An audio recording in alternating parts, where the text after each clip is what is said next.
joining us here at the Holistic Diabetes Solutions Summit. And this is so exciting because today our guest is none other than Daniele Hargenrader. And what is really great about Daniele and something that we share together is that we go back decades of having type 1 diabetes. So we have that in common. And the other thing we have in common is really wanting people to live vibrantly well with diabetes. Now, Daniele is a self-love teacher, a diabetes coach, and actually has the title as diabetes dominator. So as a fitness guru, fitness trainer, and someone who has transformed her own life, she comes to us today to help us look at how we can transform ours. So welcome, Daniele. Thank you, Cheryl. I really appreciate you having me here. Now, this is awesome, and I'm so excited because, as I said, I've been reading and following, and there is so much value in the value of what we all have ourselves. So why don't you talk to us about that a little bit more? About self-value. Okay, well, that's a big, broad subject, but one that I'm very passionate about. So living with diabetes for the last 30 years has taught me a lot of lessons. And I always say that, it's a very well-known quote, but one of the best teachers that life has to offer is pain. If we are willing to allow that pain to teach us lessons, it can allow expansion and growth in ways that you cannot really learn in school or in any other program that's offered out there. But what I found in my life, I spent many years, I was diagnosed at the age of 9, and by the time I was 12, my father passed away very suddenly. So coming into puberty and living with type 1 diabetes and having that, it was very sudden. It was 1 week to the next. It was just shook my whole world up, to say the least. And by the time I was 13, I weighed well over 200 pounds. I spent from that time, from until about 13 to about 18 or 19 years old, with A1Cs over 10%. Obese, I had a binge eating disorder, and I was clinically depressed on antidepressants. I mean, the whole gamut of negativity in my own life. So I kind of lived through that. But one thing I did know about myself that I was very grateful, it was a lesson that my father taught me at a very young age, at 6 years old. He asked for my first report card. I brought it home, and he handed me $5 for every A that was on my report card, and no dollars for any other grade that was on the report card. So I immediately, at 6 years old, equated being smart with earning potential. That stuck with me. So all throughout my dark times, I did have confidence in one thing, which was my ability to learn and implement knowledge. So I finally decided around 18 and 19, when I was coming to adulthood and looking at myself in the mirror and seeing my blood work results and feeling the way I was feeling every day, I said, there's something wrong here, and I can learn my way out of it. Very long story short, I went and got my degree in nutrition science. I have a bachelor's degree in nutrition science because I knew that my relationship with food was very dysfunctional. Right. And I needed to at least understand it on a basic level about macronutrients and how nutrients worked in the body, anatomy, physiology. I went to school to become a personal trainer, and not just ordering a book off the internet and studying it. I had 500 hours in person. Yes. Anatomy, physiology, practical tests, the whole thing, understood the body in a way that I never understood. But through all of that learning, what I really learned was the value that I did not have for myself. I felt like I was a burden, not only on myself, but on my mother and other people that were in my life. And what I learned also was that, and I teach this, is to put the shoe on the other foot. It's like, because there's no one that I've ever mentioned this to that said, well, if your best friend or your mother or someone that you love dearly came to you saying the things that you're saying to yourself, what would you tell them? Immediately, you're going to tell them, you're absolutely not a burden. I love you. You're so valuable. What you have to offer this world is infinite. That's the words that you need to use with yourself. And that's the only way to sustain all the knowledge in nutrition, all the knowledge in fitness. The knowledge is great, but if you don't believe you are worthy and valuable of implementing that knowledge every day, the love that you need to have for yourself, your miraculous being in this world, the knowledge is not power. Knowledge put into action, backed by love, is power. that's yeah. No, totally agree, because there's something very key that you mentioned, and that is sustainable through life as well. Challenges and type 1 diabetes is a challenge. And all the things that happen in life, medical, non-medical, they're all life lessons, life learning opportunities. Absolutely. And type 1 diabetes, of all the types of diabetes, is probably the least forgiving and the one that gets our attention the most. Yeah. And I'm sure that many of the audience listeners are going to be very happy that we're spending some time talking about, type 1 diabetes too, because so often that's not talked about so much. Would you agree? Right. Sure. I mean, yeah, just, with the statistics being that, 90 to 95% of all people with diabetes have type 2, it makes sense. I understand it. But I also found it throughout my years of teaching is that we as people with diabetes, no matter what kind of diabetes we have immense knowledge to share with each other. Yeah. And I'm not a big fan of the divisiveness in the communities between the two types. I'm actually a big proponent of us coming together, because we can all learn and grow so much more if we mostly have to deal with the same struggles anyway. So there's no point in, I get that they're different physiologically and metabolically and all these other things, but I don't want to fight about it. At the end of the day, but right. What's really great is things being sustainable. And I don't know that people always look at choices in life as choices. So having the freedom to know that we have choices. Yes. Is huge, because the choice to, quieten that chatter in the mind about that self-talk and what you talk about with self-value is really huge. Absolutely. Yeah. I mean, choice, it's in the title of my book. My best-selling book is choice is one of the 3 things that we have to take control of to really build that value, to cultivate that value. Every single thing we do or don't do is actually a choice. It is. You think sometimes that it's not. Like, I don't have a choice. No, you do. It's like, you don't actually have to get up and go to work. You could choose to not pay your bills and become homeless. Obviously, that's not a choice most people would choose, but you have to at least understand that it's actually a choice. And one of my mentors always says, no matter what the situation is, there are always, at a minimum, 3 choices. So I always have that in the back of my mind when I'm thinking about things in life. Well, absolutely. And I think because you work with mindset too, mindset and mind shift, I think that, asking ourselves, or not always jumping in a reactive mode, but being more responsive to how else things can be, and just opening that up more and more all the time, allow a lot more choices and freedoms that we didn't even know were available to us before. Would you agree? I would absolutely agree with that. It opens up a whole new world of possibilities. Yeah, no, I totally do too. So with our listeners and with our audience today, and when we're talking about self-love, is there a particular technique, or is there a strategy or a tool, or is there something that you do every day that you feel could help our listeners that they could put into use and to practice for themselves? So many things. So I'm gonna try to distill it down as much as possible. So the first thing is perspective. So the thing about self-love, right, is mostly for the majority of people, it's like this ethereal, woo-woo, like up here concept that, you can't really grasp, or it's not simple. And for me, simplicity is the key to all success. When we start making things super complicated, then we don't want to engage with them, right? That's human nature. Yeah. So self-love is the most simple thing if you shift your perspective, right? So the way I try to teach self-love to people is that it's mental and emotional hygiene. Right. So we all completely understand brushing our teeth every day is necessary to feel good, not only to feel good, but to maintain healthy mouth, not have gingivitis and cavities and all the other things that can go wrong if we choose not to engage with a, 2 to 3 minute, twice a day daily toothbrush. Everybody gets that. That's easily graspable. We all can understand that for whatever reason, we couldn't shower for 5 days. And then all of a sudden we got 5 minutes in the shower. The difference we would feel, not just physically, but emotionally and mentally, we would feel so much better. Yeah. That's what self-love is. It's a mental and emotional hygiene practice that we must put into practice every day. But the kicker is you don't need more than 5 minutes a day for it to be massively effective. That's a great kicker. It really is. And so in my group coaching program, people come in kind of like, this can't be true, but we go through these practices and things every day. And then this 5 minutes, whatever that is, has changed my entire life within a month, within a week. So for me, you have to change your perspective. So I'm known as like the water woman. That is the biggest thing. I was reading that. So back to simplicity. It's like people, I've been coaching for the last 10 years, like 6,000 plus hours of actual coaching experience. One of the things that I found is most prevalent and causes the most problems is dehydration. People are, this is, it's so simple. Here's the most important thing you need: oxygen. Clearly, we understand we can hold our breath for a minute or else we die.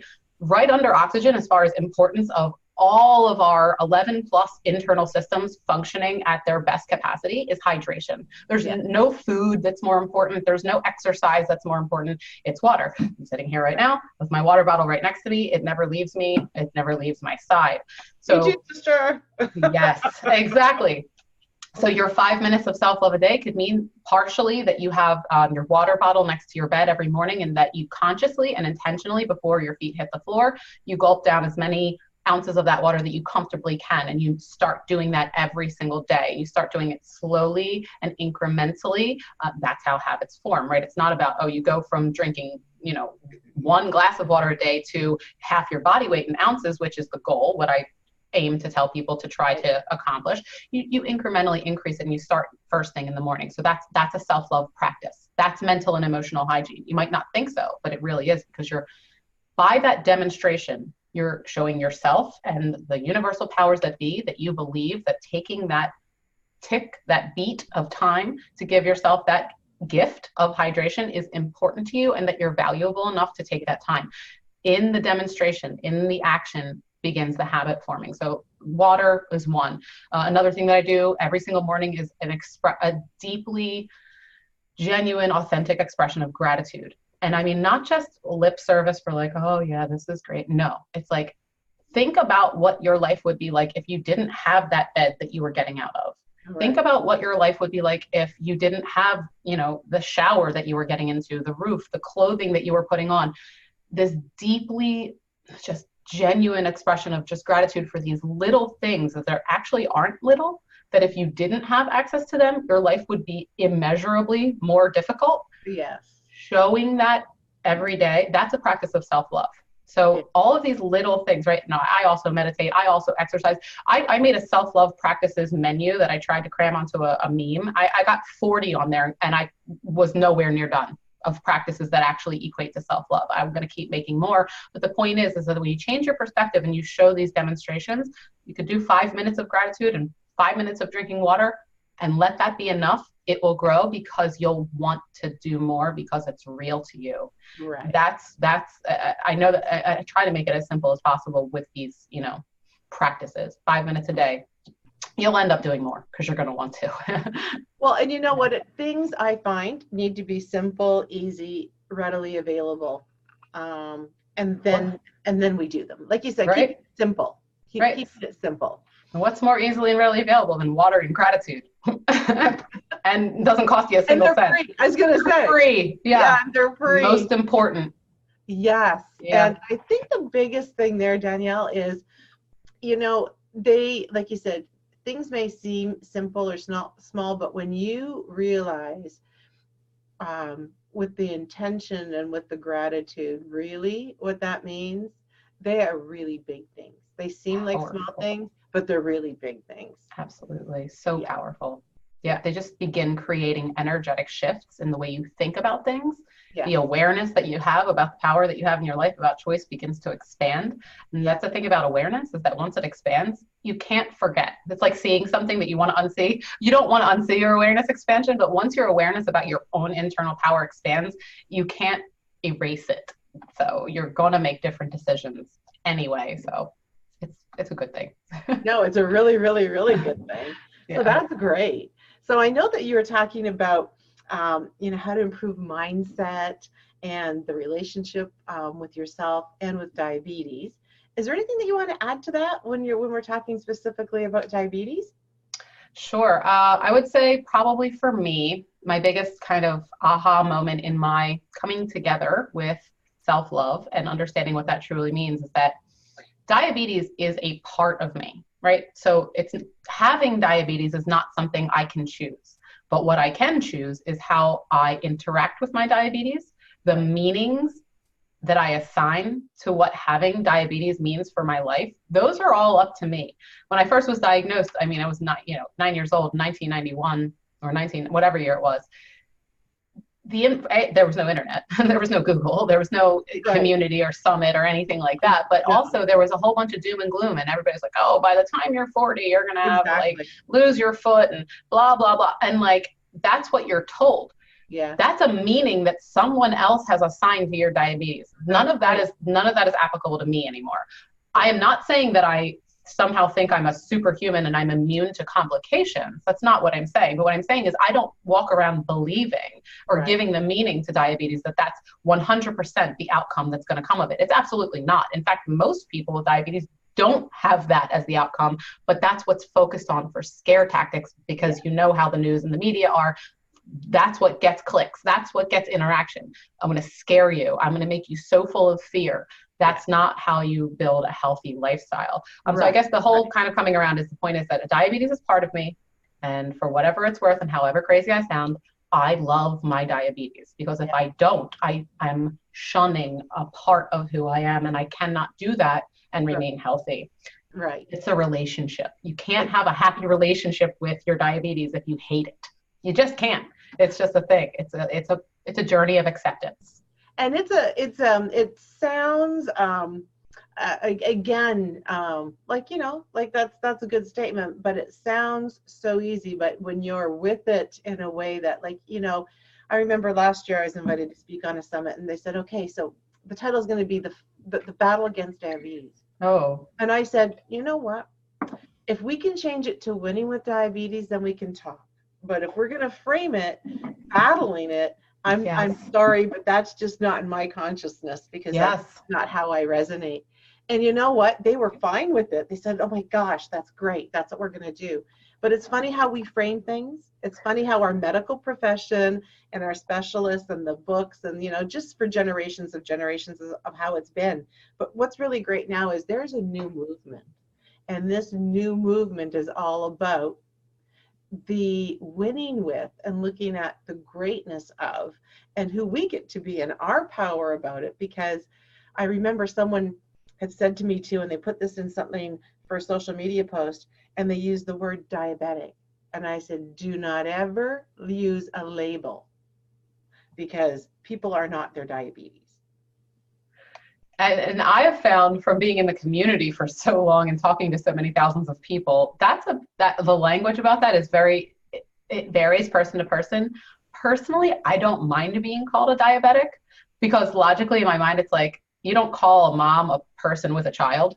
And I get that. And I get that you don't want to. I'm actually a big fan of not labeling myself nutritionally, because I am a vegetarian, but sometimes I'm not, and I don't. If I put that hard and fast box around myself, I find myself feeling guilty. So I don't. But I don't have a problem with the term diabetic, but I understand that it can be a trap for some people. Exactly. And I think the whole point is you need to decide for yourself and not let anyone else's opinion about what's right and what's wrong dictate what you feel is best for you. You're your own best coach, and really owning that is going to be the way you're going to get to that functional relationship. Well, I think what's really great about this is it's all about people reclaiming and or claiming their own personal power. Yes. Their freedoms, their choices, which lends to their healing, their power, and their optimization of health and well-being.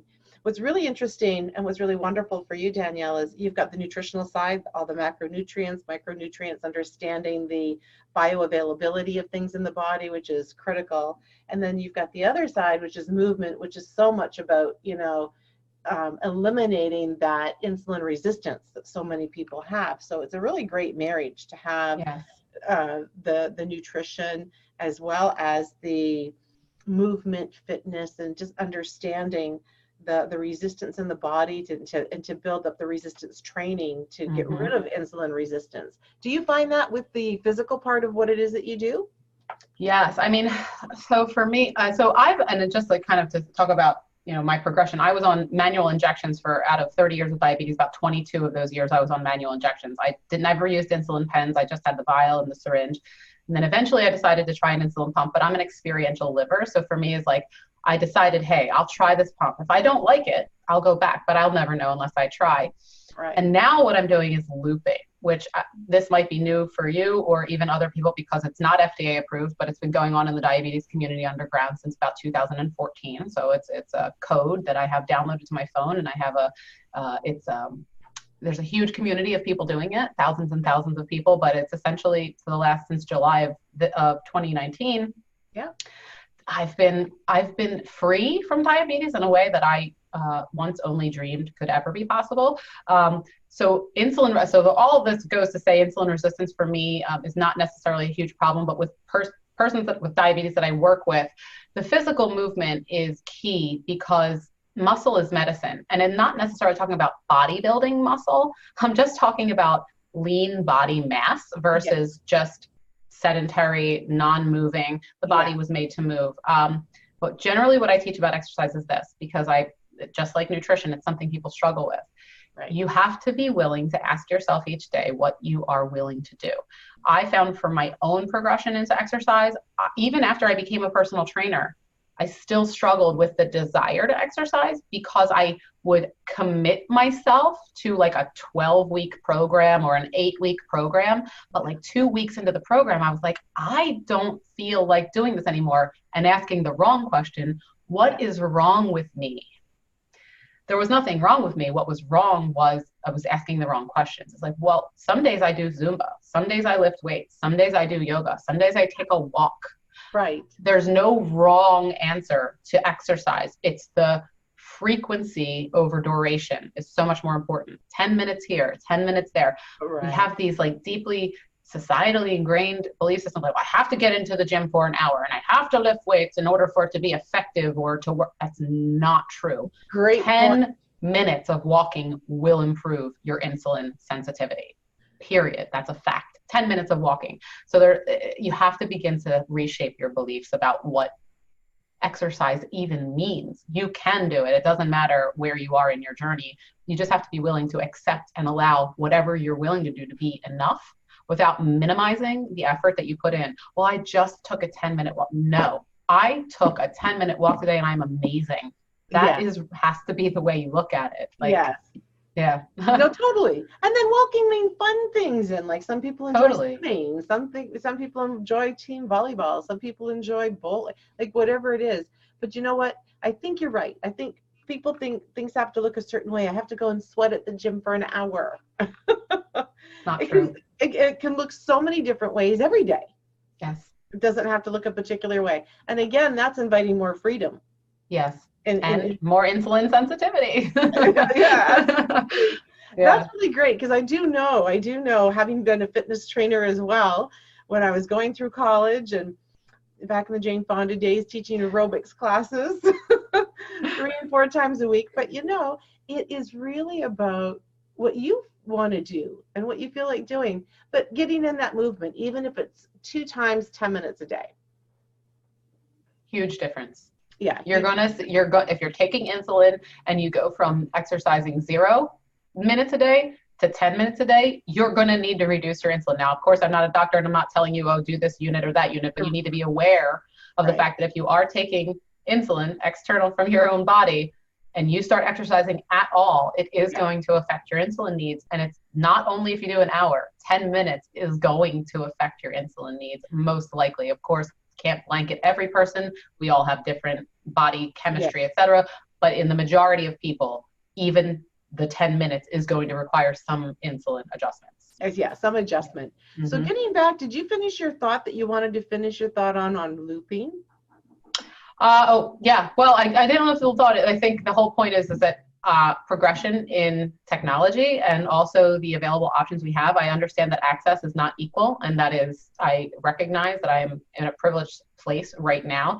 To be clear, I was not always in this place. I went into massive credit card debt in my early 20s, covering my insulin because I did not have health insurance, which I'm just now at 37 years old getting out of.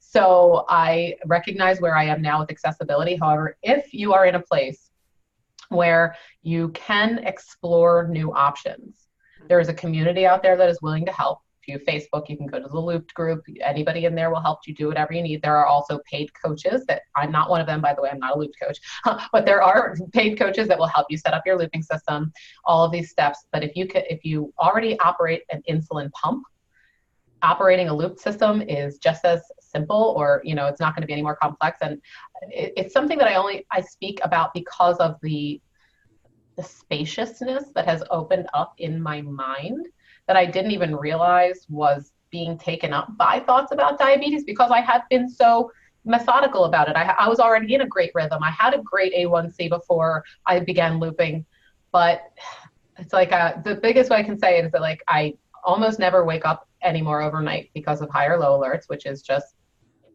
something I just could hardly ever imagine was a possibility. Absolutely. The other thing I noticed was that when I first started, every week when I'd go to the supermarket, I would buy juice boxes because that's just one of the things that I need to have, you know, like go through 4-pack of juice boxes or whatever. And I would go, and the next week I still have all the juice boxes that I had from last week. Right. And I'm standing in the supermarket just like kind of stupefied. Hopefully I'm probably looking like a weirdo, but I was like, oh my gosh, I don't need to buy more. Like it's those little things that are huge. Are huge. So if you are in a position, or even if you have questions, you know, you can email me. Again, I'm not coaching people on looping. I'm not at that level of expertise right now, and I'm not comfortable. But if you need help or questions, just getting in the right direction, you know, I'm happy to answer them, because I want this to be available to everyone, because it is, for someone who lived with diabetes for 30 years, it changed my life. And I wasn't even struggling to put it, you know, I really wasn't. And I don't mean that flippantly. I had already created systems in my own life to manage my diabetes the way that was as best for me as I could possibly do. This took it to a level that I didn't know was even possible. So, yeah, no, that's wonderful. So in asking you that, then how can people get a hold of you, Danielle? Well, you can get a hold of me. I guess the best place to go would be to diabetesdominator.com. I have free resources, a free ebook. I have an email list, which I communicate with my email community of over 10,000 people.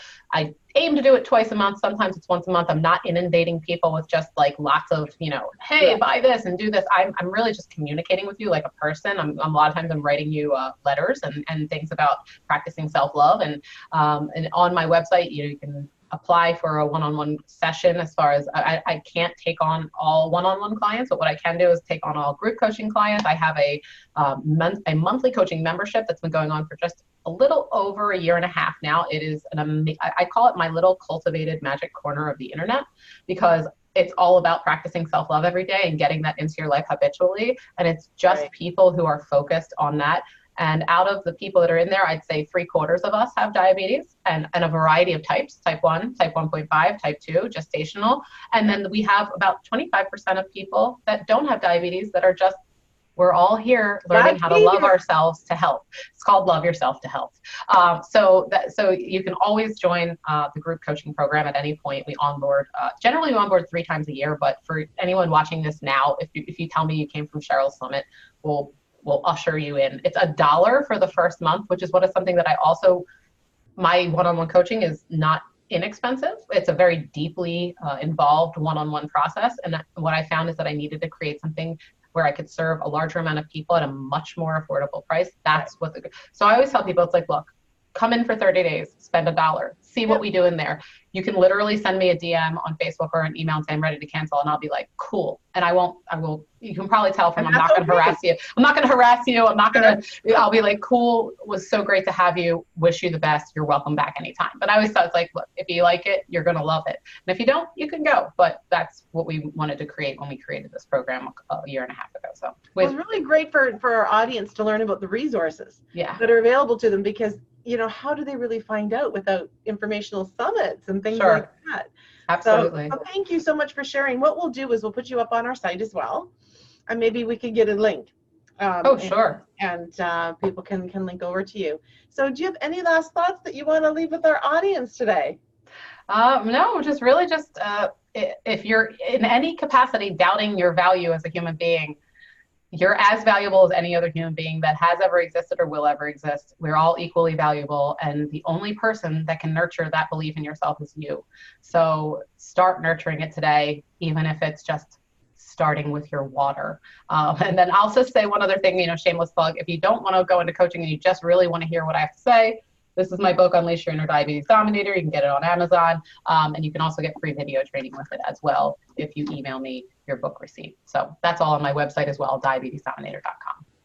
Well, you know what? Thank you so much, Danielle. I think that the audience is going to love all this information. And I think that there's probably a few really good, quick, easy things, like you said, between the water, between gratitude, and just, noticing, but feeling, taking the moment to indulge in the moment for gratitude, not like Yes. you said, just, oh, I'm happy for the sun today, or Yes. like to feel it, because the feeling, the feeling of it is what actually makes the impact and the difference.